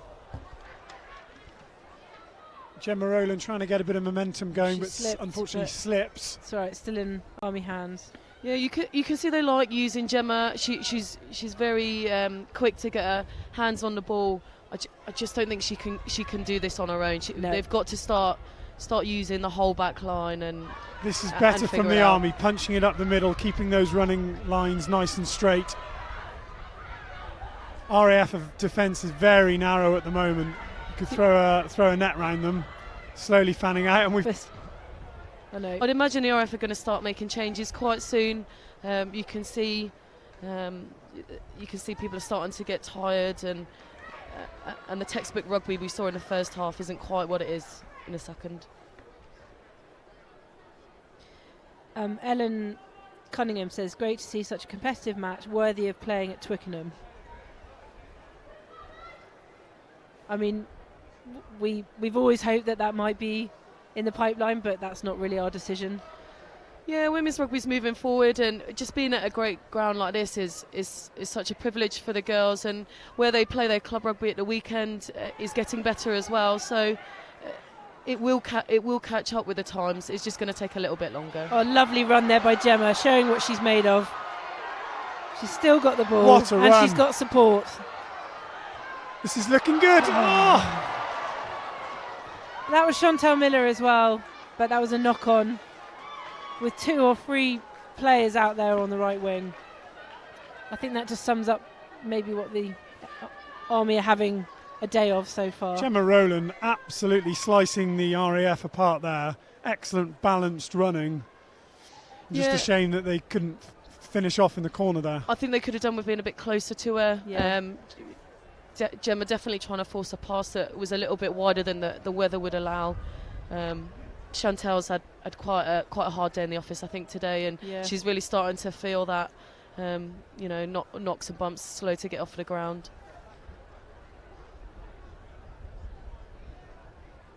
Chantal Miller briefly on the ground there, but she's back up and ready to go as they scrum down. It's 15 minutes gone here in the second half. The Inter-Services Army versus RAF Women's Rugby.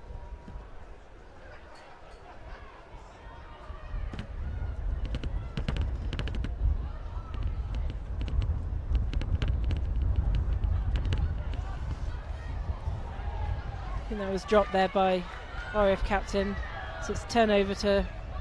Yeah, I Army think there was a knock There's on there. numbers here if they can. It's a bit unpredictable. Yeah, so the Army number 10 again down. They've had a really, really tough day today, and it's just starting to wear on them, I think.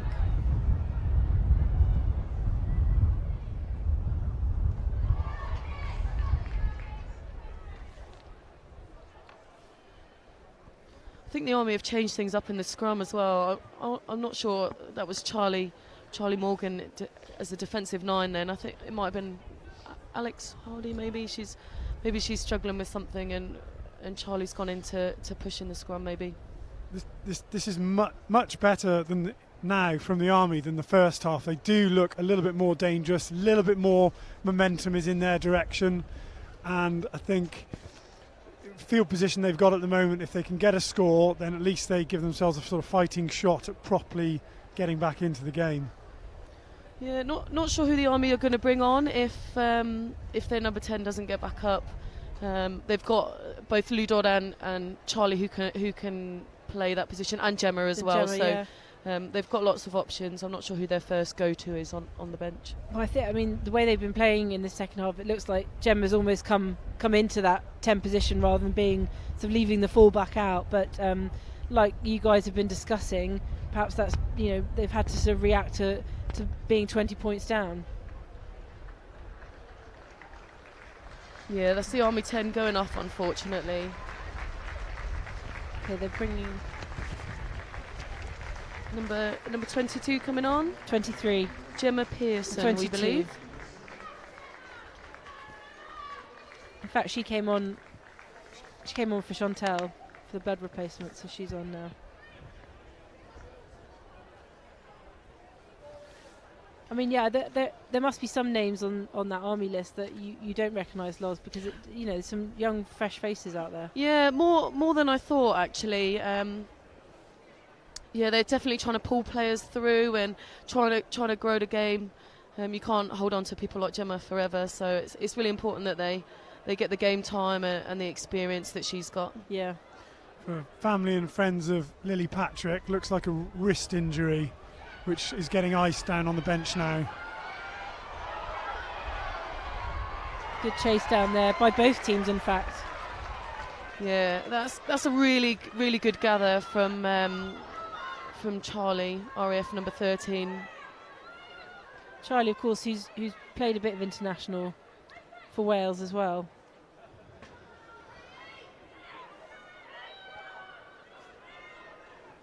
Just seem to maintain the go forward a little bit better than what the Army are.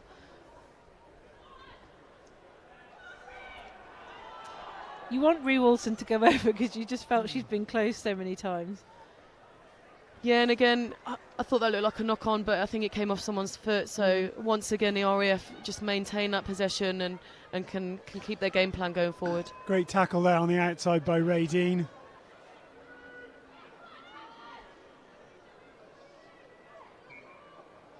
There have been a couple of comments on our Facebook feed from people who said the RAF just looked like they want it more. I mean, definitely that was the case in the first half, but like you guys have both said, you know, the Army have definitely made a step up in this second half.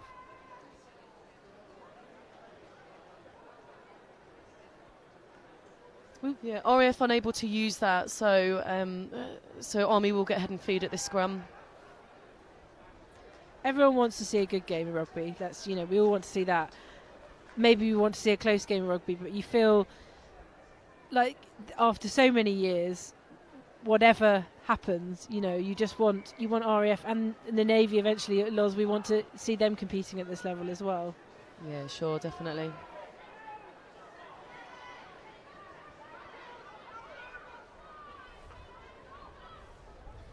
Army have definitely upped their tempo. First half they probably would have tried to kick for touch, and the second half they're sort of tapping and going and trying to put the tempo up a little bit. Unsuccessful there with a little error creeping in, but certainly in the right direction for the Army. There's also the sort of, because we've seen a lot of new faces, and I know that you know they've got a few injuries, and again I'm not making that as an excuse, but there's certainly an element that they don't look like they've played together as much as the RAF girls have. No, the RAF girls have all played rugby quite well together as well. You know, there's a lot of ex-Lichfield girls. You know, Chrissy and Kat both play at Surrey's together, and so they will be, I'd imagine, very familiar with each other. Yeah. Well, you can certainly tell. And just a reminder that we are now 16 minutes in. And it is still 20 points to the RAF. Yeah, Nothing big to pick the up there Army. for the Army. Wheeling at the scrum, so they now get the head and feed. They will look to use this.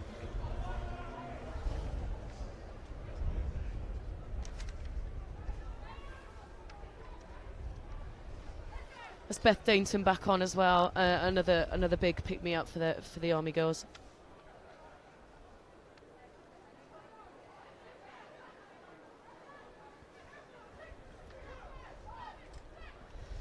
Okay, so we are 20 points to the RAF and no points to the Army so far, but they are definitely looking better and stronger in this second half. Reminder that we're bringing you this live from Kingsholm Stadium in Gloucester. Interception there, but a knock-on for the RAF, and it kind of tells the story of the day. Ellie Fletcher is now on for the RAF, a replacement.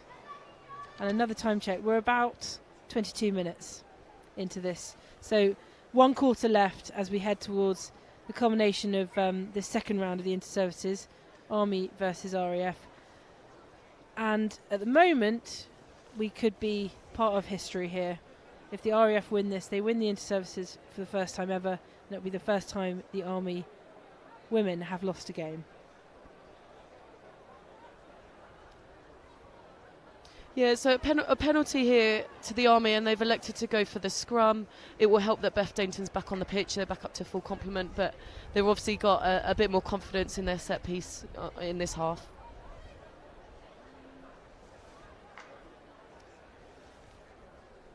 And there's still one down at the moment. No, Beth Dainton's back on the pitch Dainton's now. back on. Yeah, they weathered that really well. Yeah, they did. I thought they might have lost quite a few points during that 10 minutes, but they should take a lot of confidence from the fact that they didn't during that yellow card. Yep. They had the space there, but that's a good tackle by the RAF. Oh, turnover. Yeah, you can see the Army Very good identifying a tackle. space, but not quite getting there as quickly as they'd like. Another strong carry from Wilmore. Excellent running. Amy Cockayne pushing off defence. ball's still in RAF hands, and there's a lot of space out there. It's in Sean Williams at the moment.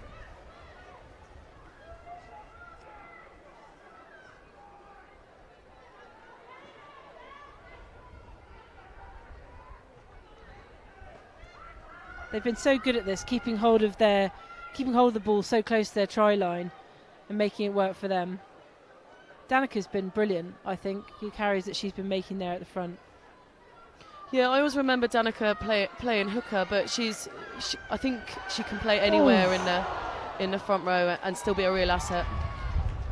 Sorry, Loz, I wasn't huffing and puffing at He's your going commentary. for the pocket again. There's another yellow card. Oh gosh, who's that for? Yeah. Was that?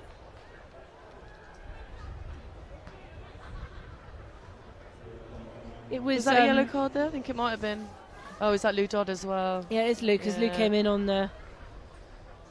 I mean, but the RAF had 3 people out. It was a clear score. Oh, yes. Yeah, definitely. But, so Lou Dodd was probably in try-saving mode, but... Loz, do you take the points here? For it. No, I wouldn't. That's probably why they never made me captain. Yeah, they will really miss Lou Dodd on this, and I'd imagine that Gemma's going to probably feature a little bit a bit closer in the midfield while I think she's sort of pushed in already, hasn't she? I quite like this decision making from the RAF, because whilst they're 20 points up, taking 3 points here in front of the sticks shows a sort of, in a way, a bit of a killer instinct that they need to keep the scoreboard moving and just put it further and further out of reach of the Army at every opportunity they get. First success actually for Kate between the sticks, so that could be another reason. She wanted to prove that she could get one over, but that puts the RAF 23 points to nothing up, and we're 25 minutes down. So 15 minutes to go here at Gloucester, and it's the Army with nothing and the RAF with 23. Yeah, restart to the Army here. They will want to keep it up this end of the pitch. But like you say, without Lou Dodds, that's quite a massive hole that they're missing, because that girl, she likes to score tries. Yeah, let's see what they've got. So will Gemma Rowland come into the centre now, Loz, do you think?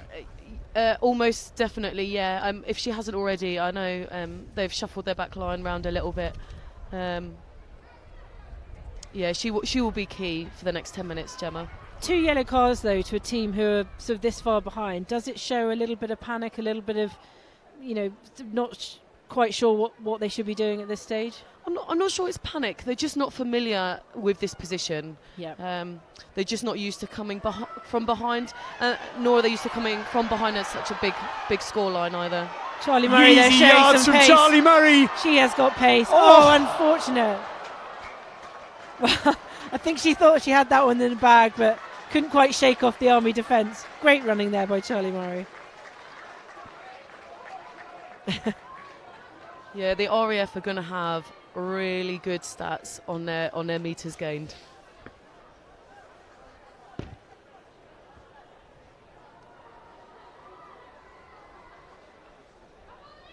But made a lot of space, so made a lot of ground there. Good disrupt there from Kat Robinson in the air. So Gemma Rowland looks to have moved to 10 and will be trying to control things from there. Alex Hardy, is that at second receiver? Yeah.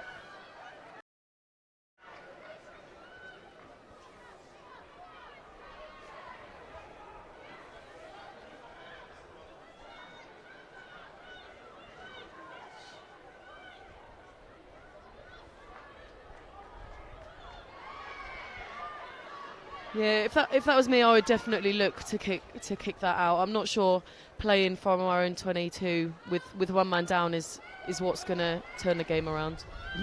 Loz, they're going to score now from their own 22. Probably, yeah.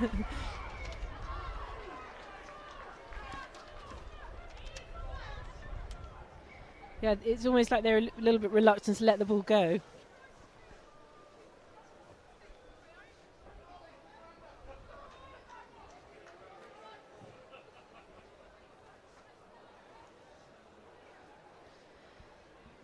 And while we, just a little break off here, we're now. Is that blood injury coming? Yeah, possible blood injury. Well, definitely a bloody nose there for the RAF. Yeah, Kat won't spend too long on the ground if she can. She's, she loves to go forward. She's a really fit player. She's done really well today in keeping the go forward for the RAF.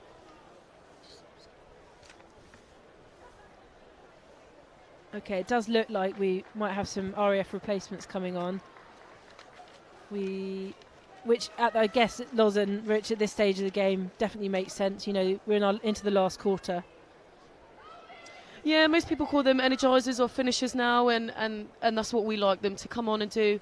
Whether you want to maintain the game plan that you've been doing or change it slightly, there's a place for everyone from 1 to 23 in a game like today. Kirsty O'Brien coming on there, and Lieutenant that's Elise Fletcher. So that will be some fresh legs on the RAF side. And a reminder that they are 23 points to the good with 10 minutes to go.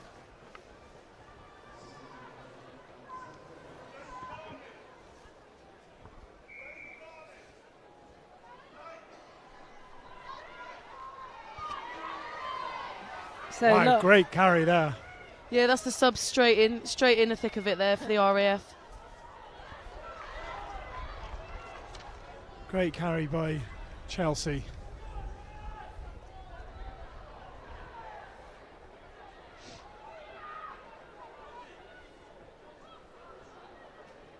And the Army at this point will just want to prove what we all know they are capable of doing. But I think it's safe to say that the game is lost to them at this point with 10 minutes to go. It would be a good turnaround if it wasn't.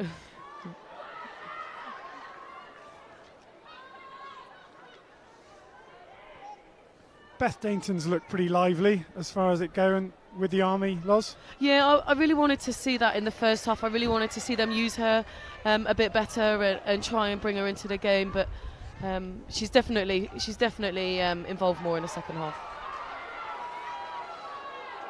Space on the left here for the Army.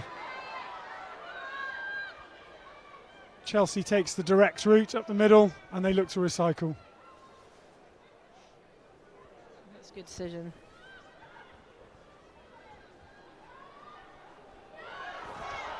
A break there from... Yeah, again, Beth Dayton straight in there.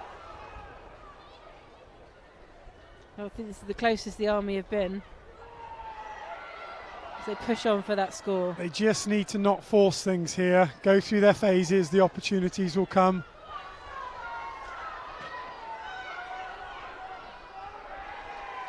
Try. It's exactly what they were looking for, obviously. A try for the Army.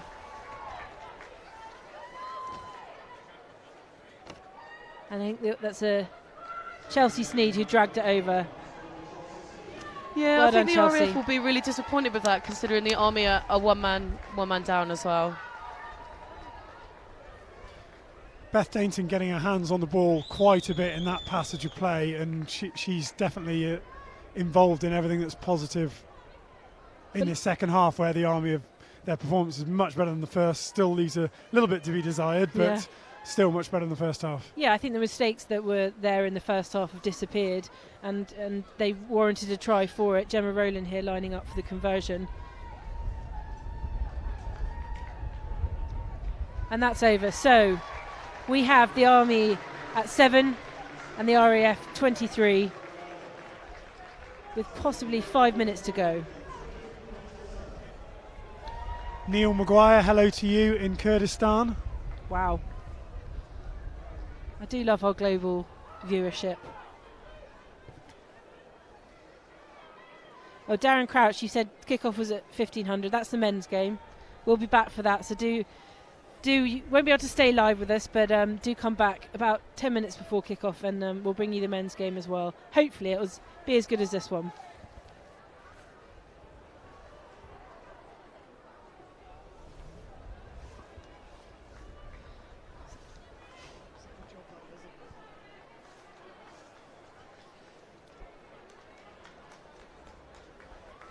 So into the very final few minutes here at Gloucester at Kingsholm Stadium, the RAF are up 23-7, and as if you need reminding, the Army have never lost, I keep saying that, never lost an inter-services match at Rugby, and they are on the brink of history here.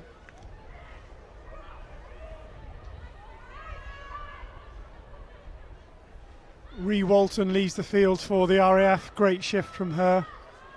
She deserved a try.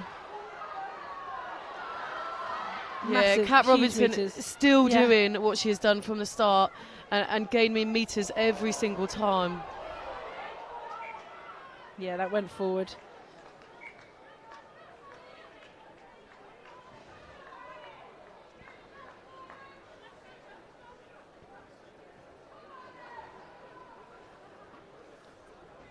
So the Army will have the put in here at the scrum. At this point in the game, I guess, you know, they'll be glad to have got a score and to have got on the scoreboard. But, and I'm not saying heads will go down, but they know that it's pretty much a done deal. So I guess it's just grinding it out for that last 5 minutes. For our viewers online, we haven't got a direct link to the ref's watch, but we're approximately about 5 minutes to run on this game. Wow.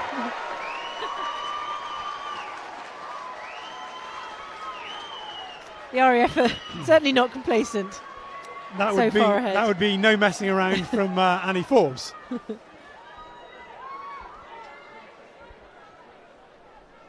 Do stay with us at the culmination of this match. We'll have plenty of reaction from our pitchside reporter, Julian Evans, who I think will be so pleased after his many years at BFBS to be recording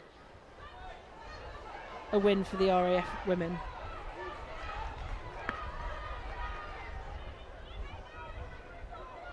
Yeah, again, line out not quite going as they like for the RAF, and subsequently a penalty to the Army. Give Lots of them space on the left here if they can get it through the hands.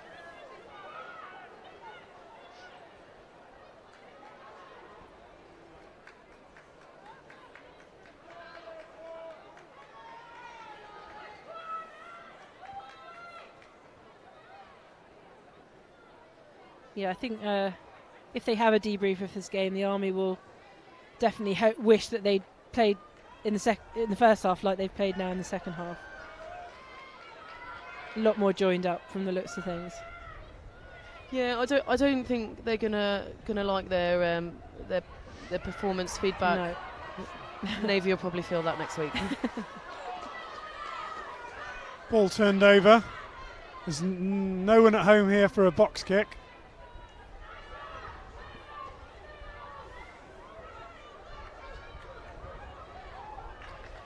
And again, another turnover there, I think, for the Army. Oh no, and it's gone for the penalty. Again, quickly taken by Lucy Nye. Yeah, a distinct improvement on the rocking efforts from the Army. I wonder if they initially planned to ice the rocks and just not compete, but they're definitely throwing more numbers in this half.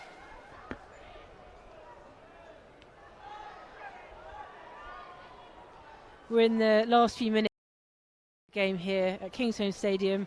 You're watching history in the making with the RAF 23 points to 7 up against the Army women, and never before have the Army women been beaten in an inter-services fixture.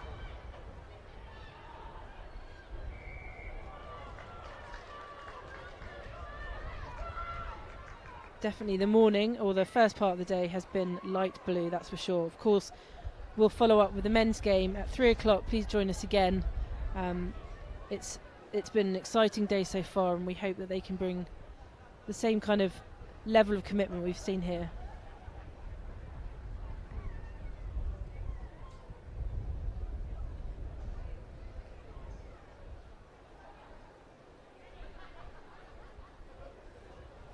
I mean, it's, you know, to win it in 2 matches in the as well, obviously, because they don't have the game, the Army Navy, as the final game.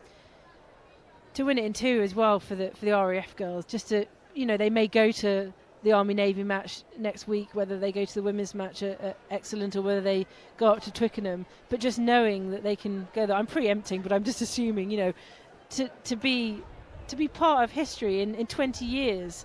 This has never been done, and they said they would do it, and done it, and they've, it's not just been a pipe dream. They're actually there. No, and they've all worked so hard for it. They've had a big effort on their S&C as well, and the girls have really responded to that. So we're just a couple of niggles out there on the pitch, but we really are in the dying minutes of this game, and I can't even imagine what the celebrations are going to be like for the light blue family, and they've fully deserved it, not just for this game, but the effort that they've made over the last couple of years. Yeah, Kat Robinson just leaving the field now. She's had a stormer. Yeah, I'm not sure it's going to affect the game, but she will have wanted to see this game out, I think. Great shift from Kat Robinson. Yeah, game changer, definitely.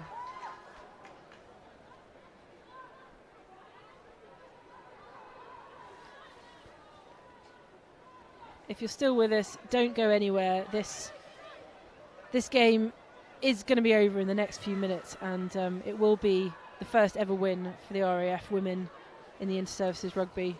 I can't say it enough because I think I'm sort of pinching myself as well.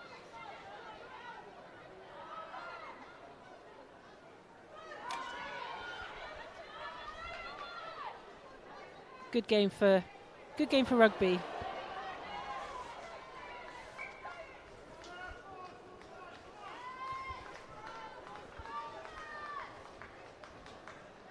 I'm not sure if we've definitely got a few potential ideas for our man of match. Loz, women of the match. Who would you put down? There's got to be a massive recognition for Amy at 10, doing such a great job in a position that she doesn't naturally do. Lucy Nye, the tempo and the pace that she provides has been great.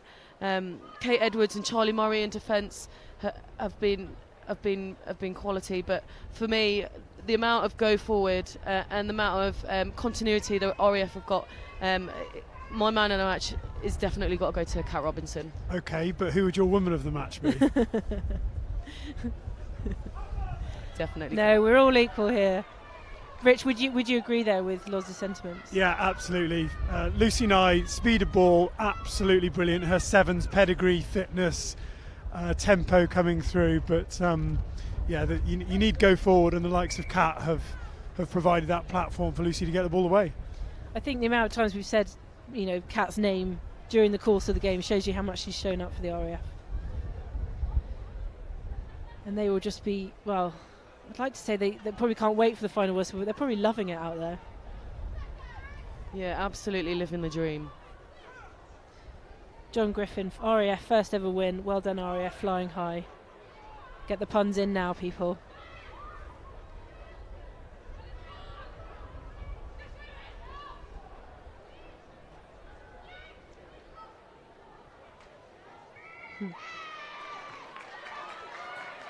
Okay, Army, just waiting for the last play of the game. We're not entirely sure of the timings, but we are literally in the dying seconds now of this game.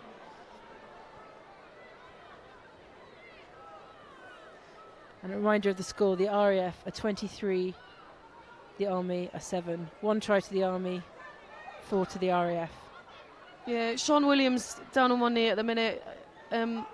She's been particularly quiet for me today. Has, for Sean. A big name for the RAF, and I thought her Chrissy and Kat were going to be a real big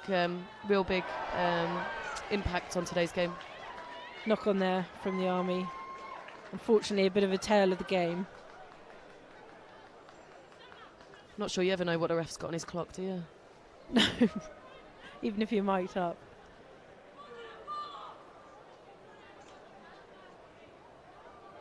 Sun's starting to just come out. It's actually been really quite chilly here with you can't really perhaps see it, although you can a little bit in some of the girls' hair, but the wind has been swirling pretty thoroughly at Kingsholm here.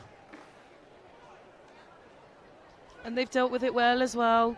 The rugby hasn't taken a hit with that.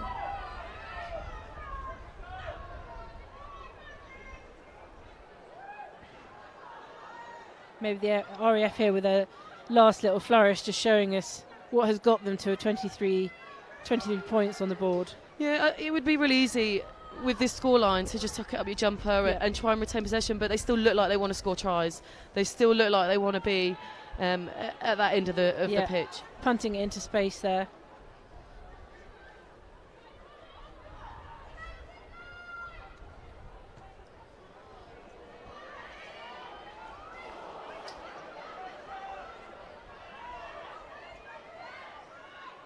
RAF still with ball in hand. They'll want that.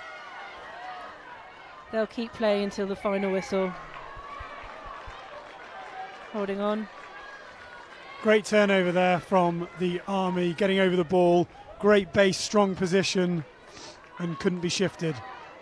Yeah, the RAF have done really well to get the points on the board earlier in the game, because they're starting to look a bit tired. Support's a little bit slower than what it was in the first half, and it's quite nice for them to have the points already in the bag.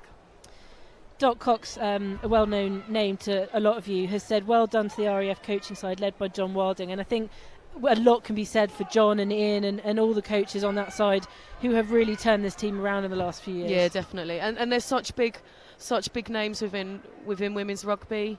This is not a new thing for them. They've been doing it for a long time. Yeah. I mean, we'll see them on the pitch at the end, but as much as the 23 squad players have played well, the coaching staff and the backroom staff and all those who've gone before, who've got the RAF to this point, who aren't playing, anymore, will take part in this history-making celebration that I'm sure is only seconds away, but I've not entirely sure of what the time is. But we're at 40 minutes on my clock.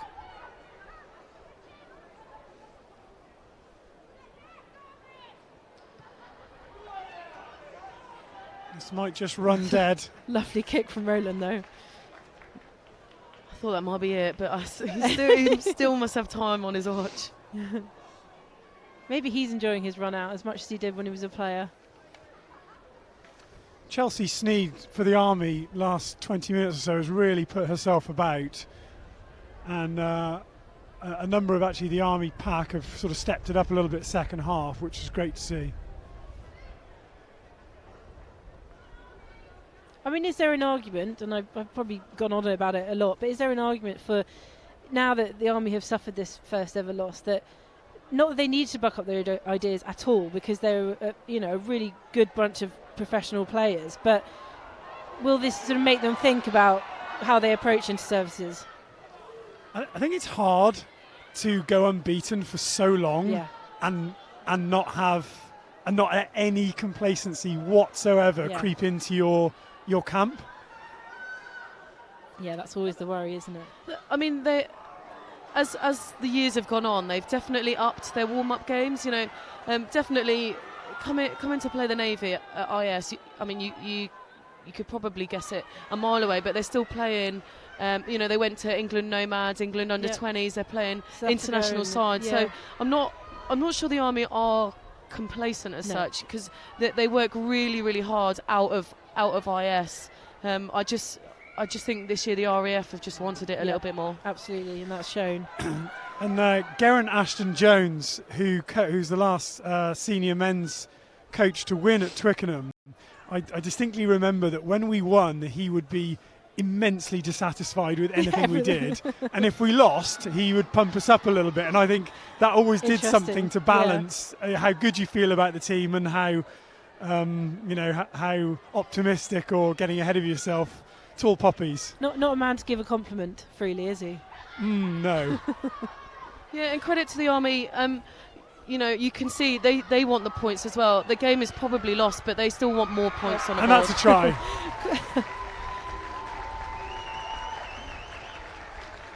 Wow. It's all come a little too late for the Army, as they put another 5 points on the board. So it's 23-12 as it stands. And is that Ludard, is it? With another try to her name. And deservedly so. And I think she's going to kick her, try and convert her own try. Very well deserved from the Army. They've had a good second half. But I think anything was a good second half in comparison to their first half. And the RAF, we were still on the line defending it. They don't want them to score any more points, but yeah, they're still playing to the end. But I don't think I think this could well be the last. Yeah, by the Last looks of kick the of the Army, match. I think this is time done. I think. Yeah. So 23-12 and to the RAF, and historic first ever win in the inter-services. The Army have never lost before.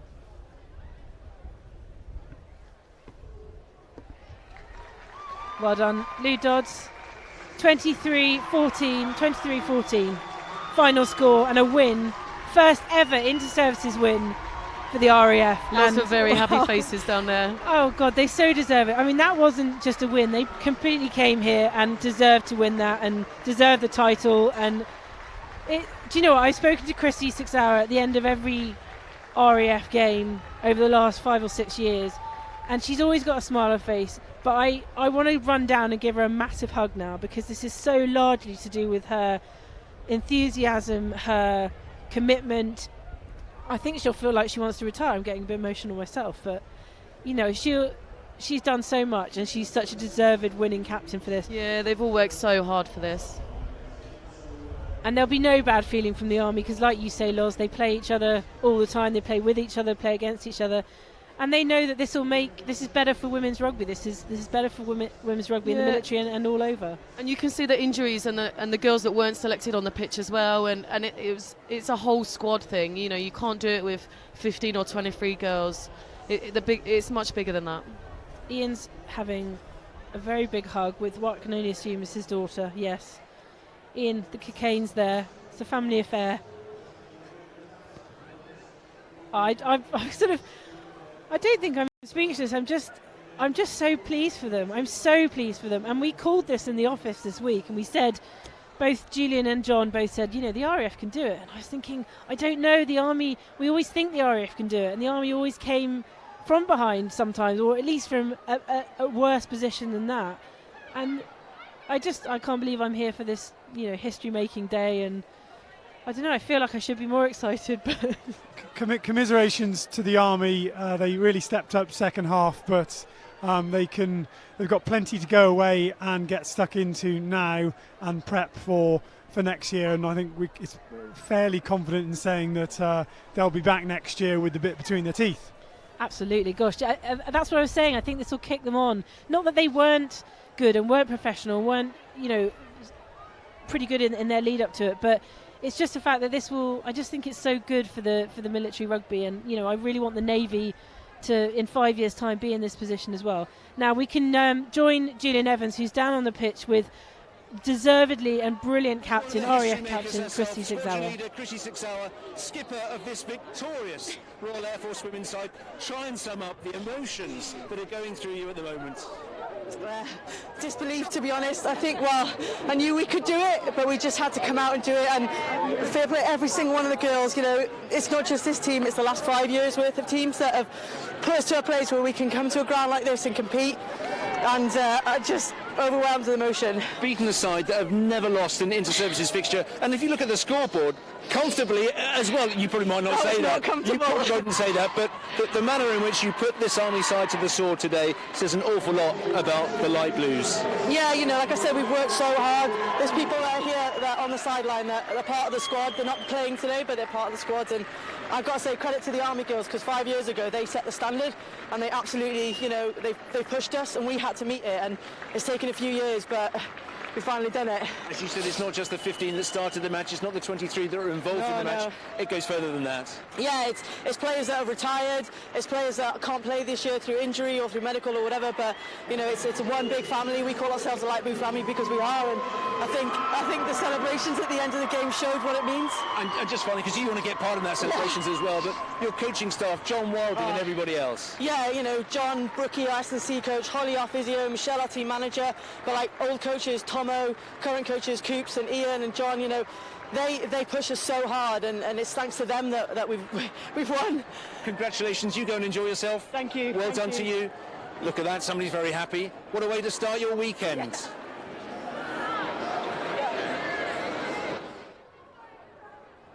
Chrissy 6 Hour there, winning captain, making history here at Gloucester Kingsholm Stadium. First ever win for anyone other than the Army at an inter-services level in the women's game. 23-14. And it wasn't just a win, it wasn't just the RAF coming here and trying against the Army. They fully pulled out all the stops, and from the first kick of the game, they were the better team, and deservedly so. 23-14. We're part of history here. I'm glad you've all joined us from wherever you are in the world. Please come back at 3 o'clock. We've got an equally decisive game with the RAF men and the Army men playing each other. Thanks very much to my co-commentators, Loz Salisbury and Rich Mason. I'm sure we'll be hearing from them again. I hope they've had fun. I hope they've enjoyed being part of the history. Like I said, come back, watch us on forces.net, on YouTube or on our Facebook site at 3 o'clock, and we will bring you John Knighton will be bringing you the men's game. But thanks for joining us wherever you are in the world. Well done to the RAF. A final reminder, we've made history here today. 23-14 to the RAF women. The Army, for the first time ever, have been beaten at Inter-Services Rugby.